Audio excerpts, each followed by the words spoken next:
जुआरी पति अपनी पत्नी बुलबुल से झगड़ा करके उसे घर से बाहर निकाल देता है। बेचारी बुलबुल के पास रहने का कोई ठिकाना नहीं होता। खाने के पैसे न होने के कारण वह सड़क पर बैठकर भीख मांगने लगती है। रात हो जाती है तो बुलबुल थककर एक टेम्पो में जाकर सो जाती है। सुबह होती है।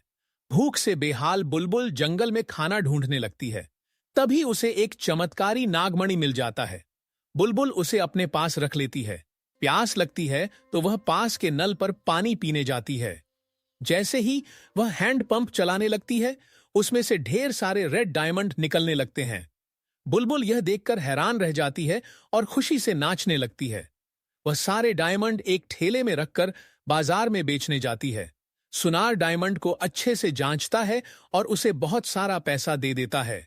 बुलबुल उस पैसे से जरूरतमंद लोगों की मदद करती है। अगले दिन भी वही होता है। हैंडपंप चलाती है, डायमंड निकलते हैं, बाजार में बेचती है। धीरे धीरे बुलबुल बहुत अमीर हो जाती है। उसने उन डायमंड से एक शानदार महल बनवा लिया और लग्जरी लाइफ जीने लगी। बुलबुल एक दिन फैसला करती है कि अब चौकीदार रखेगी। वो न्यूज़पेपर छपवा देती है। चौकीदार की जरूरत है, उचित सैलरी मिलेगी। थोड़ी देर बाद बुलबुल का जुआरी पति, जिसके पास अब पैसे खत्म हो चुके थे, वो न्यूज़पेपर को पढ़ता है और महल के पास पहुंच जाता है। दरवाजे पर खड़ा अपनी ही पत्नी को देख के हैरान होने लगता है। वह अपनी पत्नी से पूछने लगता है, तू इतनी अमीर कैसे हो गई? हमें माफ कर दो। अब से ऐसा कभी नहीं करूंगा। वह तरस खाकर माफी मांगता है। बुलबुल उसे माफ कर देती है।